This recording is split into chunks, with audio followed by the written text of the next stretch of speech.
Hi, everyone. I'm going to be half a shade braver today and not use a presentation and just talk with you all. So what led me to my work is that I grew up with severe anxiety and panic attacks in the classroom since I was 8 years old. And when I was 8 years old, my third grade teacher would ask me like a very basic question of like, what did you do this weekend? Or could you answer this math problem? And my body would react with a panic attack. I would immediately start to hyperventilate and shake and just sob uncontrollably. And it was because every like minor question felt like a life or death situation to me. And my third grade teacher really didn't know what was going on. And I was quite disruptive in the classroom, as you could imagine. So I often got sent to the principal's office. And this happened day after day after day in third grade. And so I spent so much time in the principal's office and got sent out of the classroom so much that my elementary school principal called my mom up one day and said, "We think Tessa is classroom disabled." And my mom was like, "What does that even mean?" Truth of the fact is that classroom disabled is actually not a term in education. I've later learned, thanks to the wonderful educators that I work with. But that was the start of my anxiety in education. And I continued to have panic attacks and feel anxious and stressed out during the academic day. And whenever I would ask for help, even as I got older, the best that was offered to me was a stress ball. They'd say, "Hey, like, here's this ball, go squeeze it, and like, good luck with your day." And I found it to be really infuriating because it wasn't an effective coping mechanism. And so I got really blessed. When I was 13, I got a full scholarship to a private high school. And they believed that your mental health is just as, if not important, than your academics. And that they believed that there are micro moments throughout the day that we can take time to take care of ourselves. And so by my sophomore year of high school, they believed that they were going to like elevate this practice even more and hire a mindfulness teacher full time. And her name is Casey. And so I was visiting the school a little bit before school had started, and I was going to have the opportunity to meet Casey beforehand. And she introduces herself and she says, "I grew up with anxiety, but like mindfulness is a practice that like has been really powerful for me to help me cope and manage my anxiety." And I asked her, I'm like, "So what is this mindfulness thing you're talking about?" And she's like, "Mindfulness is the practice of paying attention to your thoughts and feelings without judgment." And in my mind, I thought, "Oh, that sounds terrible. I don't want to do that." And so, believe it or not, like my high school principal, Mr. Quirk, decides that like you're going to practice mindfulness like every day for the first week of high school for an hour. And during this time, each day, like an hour every single day, I make lists in my head of all the reasons why we should never do this again and why mindfulness really isn't that helpful. But by day 4, Thursday, I am pretty tired of like making these lists in my head, and they're pretty repetitive. And so I cave and I try it. And it's a profound moment in my life because it's the first moment that I noticed my anxious thoughts, but like didn't follow them down a rabbit hole. And I realized that there was space between me and the anxiety. Like I didn't have to like enter into that feeling. I could kind of catch myself and return myself back to my breath and really like stabilize through the emotion of anxiety. And so I did not share my lists of why we shouldn't do mindfulness anymore. Instead, I went up to my high school principal, Mr. Quirk, and I said, "Mr. Quirk, can we do mindfulness as like an elective class? I really want to practice this more." And we did. And so by the time I was graduating high school, I got to have multiple mindfulness classes throughout the week. And I realized my experience. I had been really blessed to get this full scholarship to this private high school that prioritized mental health, but I believe all students deserve to learn these tools. And so I looked at my anxiety and my experience in education and being labeled classroom disabled. And I've asked myself, like, what if this challenge were entrusted with you? What would you do with it?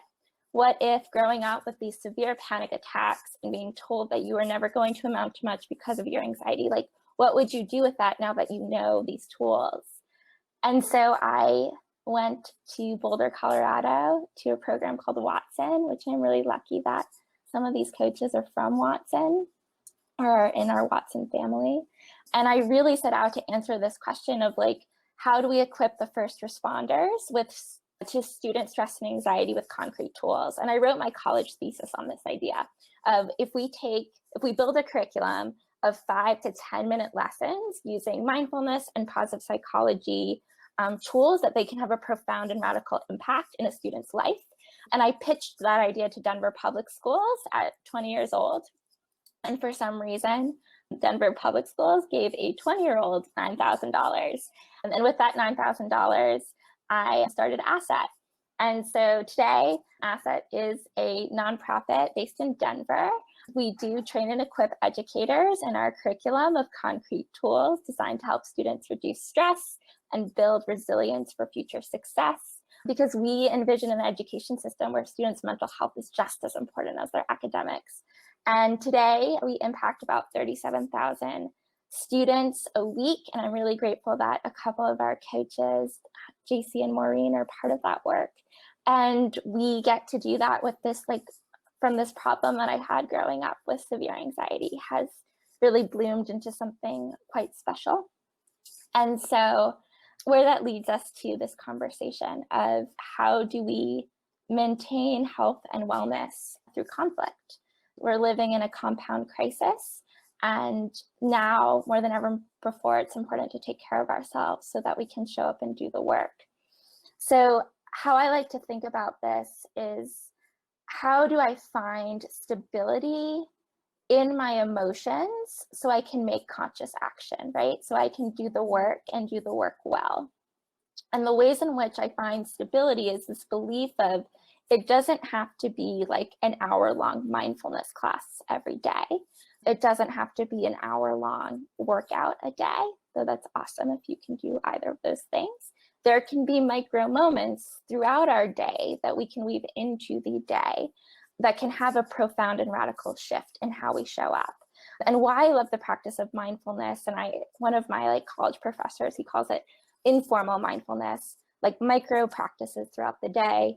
Why I love mindfulness is because mindfulness is the practice of paying attention to the present moment on purpose and without judgment. And what mindfulness allows us to do is to really witness our thoughts and our feelings and sensations. And when we witness things, it makes them objective, right? So I can notice my anxiety objectively and then have that space to make that choice of like, is this serving me right now, or is this causing me to be kind of a psycho?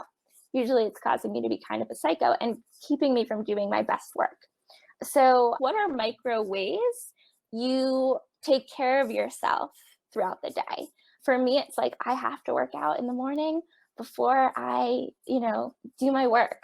But it's like a micro thing that you do throughout the day? Is it that you drink a glass of water when you wake up? Is it that you don't check your phone before you go to bed?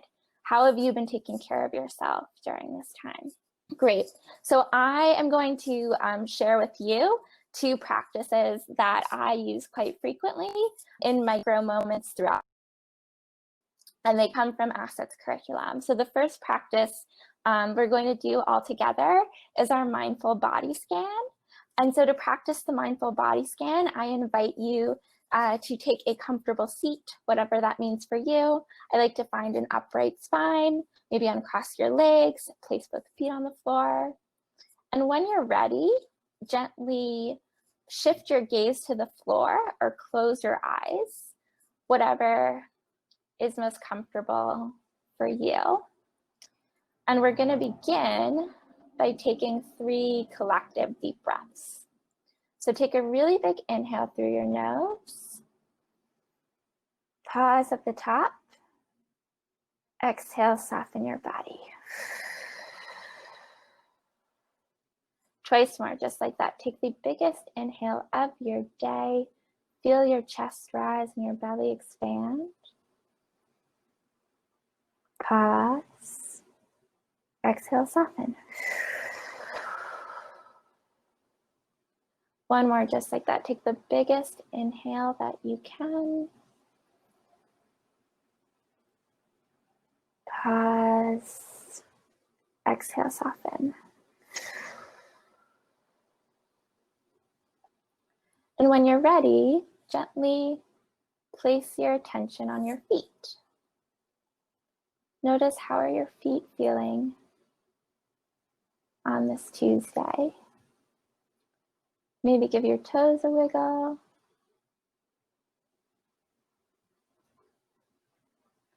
It's okay if your mind starts to wander. That's completely normal. Just gently shift your attention back to your feet.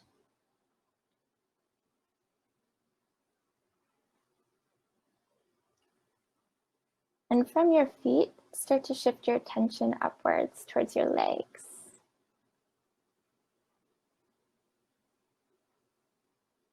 How do your legs feel? Without judgment, just simply taking stock on how your legs are feeling.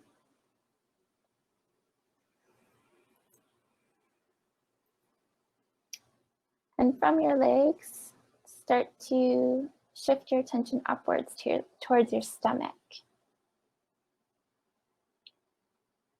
Notice how your stomach is feeling right now. Are you hungry? Maybe full? Without judgment, just notice how your stomach is feeling.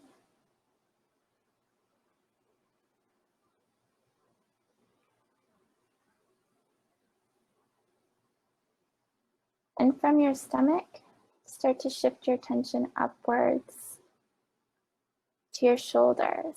Maybe take a couple shoulder shrugs if that feels nice, and get curious if there's any tension within your shoulders.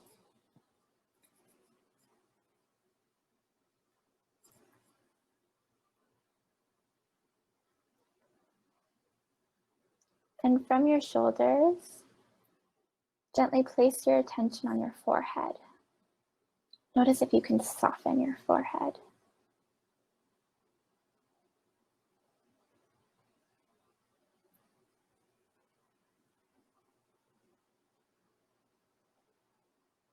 And just as we begin, we'll close with a collective 3 deep breaths. So take a big inhale through your nose, feel your chest rise and your belly expand. Pause at the top. Exhale, feel your belly deflate. Twice more, just like that. Take a really big inhale through your nose. Pause. Inhale, take one more sip of air. Exhale, soften. Take your last inhale. See if you can make it your biggest inhale of your day. Pause. Exhale, soften. And just take a moment here to notice if anything shifted for you. Without judgment, just curious. And when you're ready, gently open your eyes and return your attention back to the presentation. So that was the mindful body scan. Our asset students really love practicing that before a test, or even I hear from a lot of students it's really helpful before bed. So that's an example of a micro practice. But some folks, mindfulness doesn't resonate with them. And so I'm going to share with you another tool. I'm glad you loved it, Grace, that our asset students really enjoy as well. And it's called the gratitude flip. And so if you have like a pen and a piece of paper, awesome, get that out. If you don't, no worries. You can like type in your computer or do it on your phone. But to practice the gratitude flip, I want us to take the next like 30 seconds to just make a list of any like challenges or things that you have found like annoying lately. Maybe it's you're just like tired of too many like Zoom calls. Just take a moment or about 30 seconds or so to just vent out and write down as many challenges as you can think of.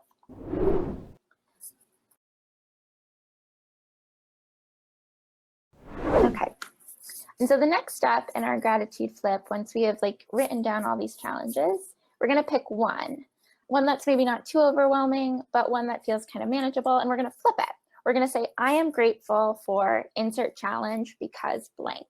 And so for me, one that I've used gratitude flip very informally in my life, and I guess I did this one time with a funder where they asked me how I was doing, and I said, I am really grateful for having OCD because I am an excellent hand washer, and there's no better time to be good at hand washing than during a global pandemic. So take the next 45 seconds or to a minute to put, I am grateful for insert your challenge because blank.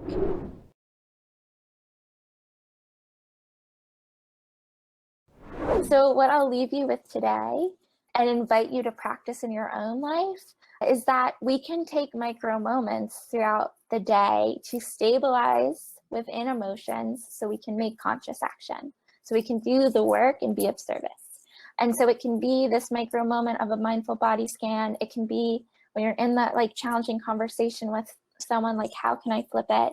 Find your tools that work for you, and I encourage you to practice them.